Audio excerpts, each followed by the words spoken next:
Hi there. Welcome to Confessions of an Indie Author. This is episode 8.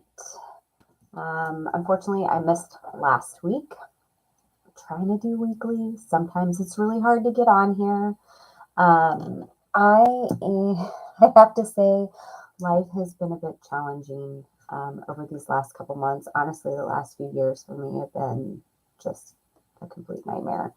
Um, I have a 15-year-old daughter, and right now I kind of want to do one of these.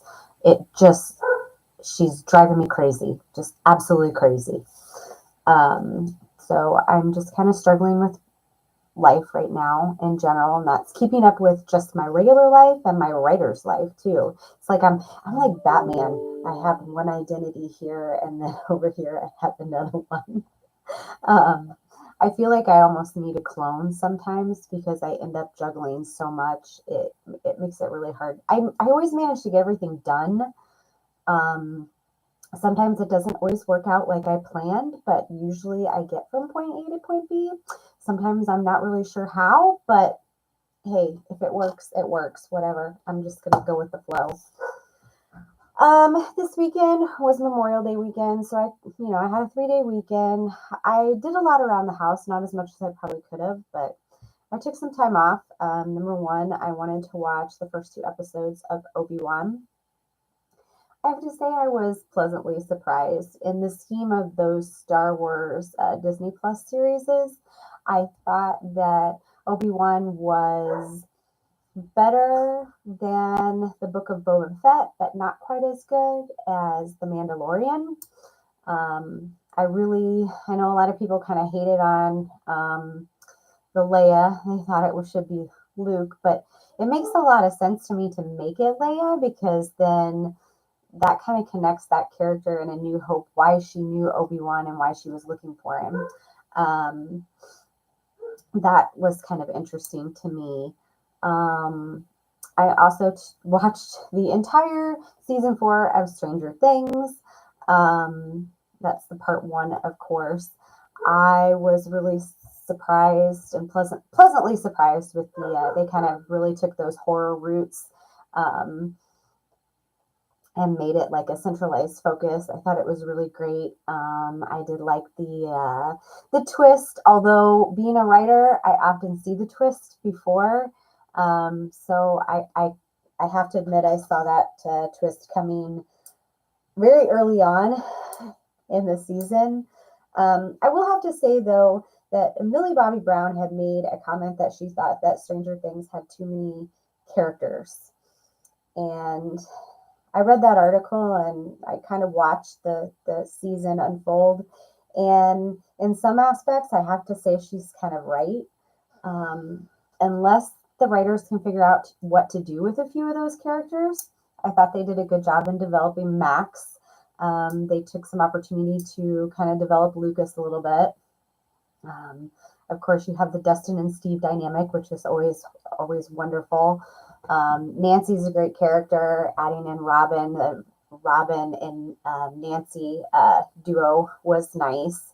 Um, I feel like the characters, you have Mike and Will and Jonathan. Um, all of those characters in part 1 were almost forgotten about. You even went the last few episodes with hardly seeing them at all. There wasn't very much screen time. And I know that was a comment by some people, and it is kind of true.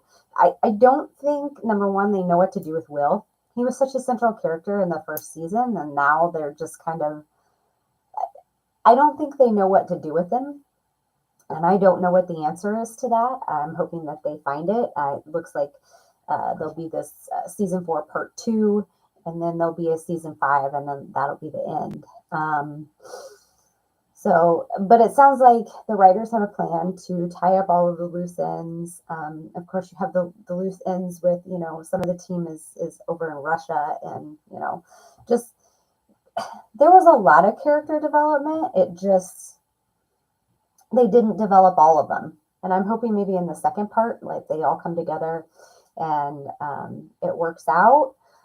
It wasn't that it was bad. It was just like Millie Bobby Brown said, there's too many characters, and sometimes when your cast gets that big, I know with books, whenever I try to keep my cast small, and I can tell whenever it gets too big, and then I can't spend enough time on each character, and some characters' development suffers while others kind of spring forward. So it's kind of struggle learning to balance that character development there. Last week I finished editing the Dragon Dynasty. So I finished basically my final edit of that. I'll edit it actually one more time before I publish it, just to make sure I got everything. But I did send it off to Rich, who is the world builder. This is kind of his project, that his brainchild. So he's going to look that over, and of course he's going to, do his artistic magic and make a really cool cover art for that.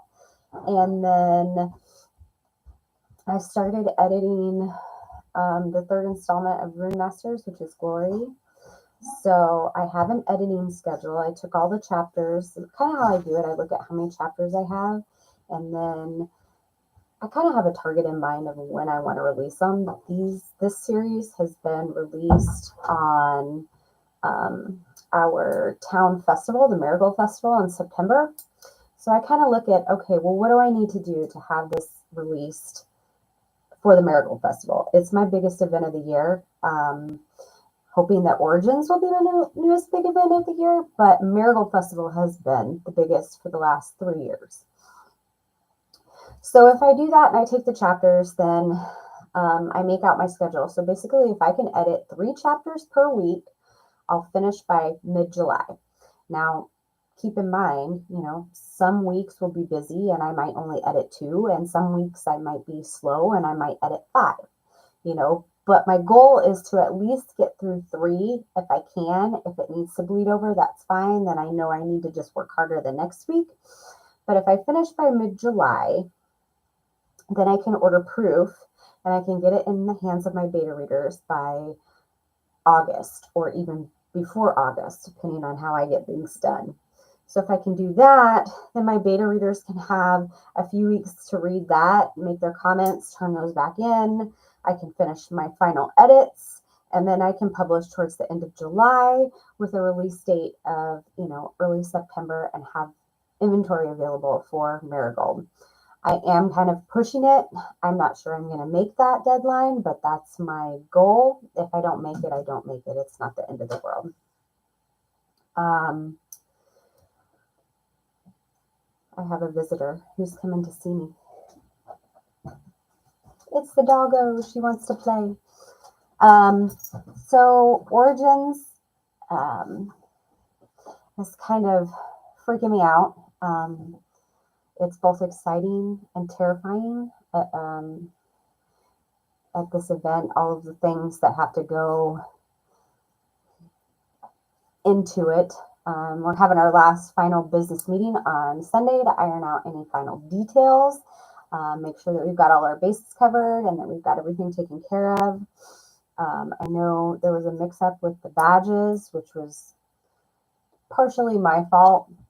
I accidentally went in and did something and my badge disappeared for Origins, so I was trying to get it fixed, and then they said they fixed it, and then they didn't fix it, and then now it's fixed, I think. I don't know. I'm going to show up, and either I'm going to have a badge or I'm not going to have a badge. I'll figure it out, whatever, at this point. They emailed me last night saying, hey, we need your company description for the app, which I had already filled out. So I was like, well, I already did that. It's already up. It's on the app. So that's all done. So that was kind of one more thing to worry about, because then I had to check and make sure that that all got done. I'm starting to pack everything. I had tried to make some more tumblers and I failed for no fault of my own. I tried to make the tumblers. I think I got a bad batch of epoxy and it was pitted and I couldn't get it to, it just didn't look right and it didn't apply correctly, and I've never had a problem before. So I ordered a new batch of resin, but it came in too late, so I don't have time. It won't be cured by the time that we have origin. So if somebody wants one of those tumblers, they'll have to special order it, and that's fine. I can do that. But we'll have to see. I might have to change the company that I get my epoxy from.